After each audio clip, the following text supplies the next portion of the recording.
بہترین صدقہ۔ عن أبي هريرة رضي الله عنه قال جاء رجل إلى النبي صلى الله عليه وسلم فقال يا رسول الله أي الصدقة أعظم أجرا؟ قال أن تصدق وأنت صحيح شحيح تخشى الفقر وتأمل الغنى ولا تمهل حتى إذا بلغت الحلقوم قلت لفلان كذا ولفلان كذا وقد كان لفلان۔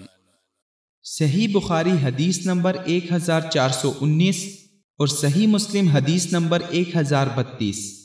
حضرت ابو ہریرہ رضی اللہ عنہ نے بیان کیا کہ ایک شخص نبی کریم صلی اللہ علیہ وسلم کی خدمت میں حاضر ہوا اور کہا کہ یا رسول اللہ، کس طرح کے صدقے میں سب سے زیادہ ثواب ہے؟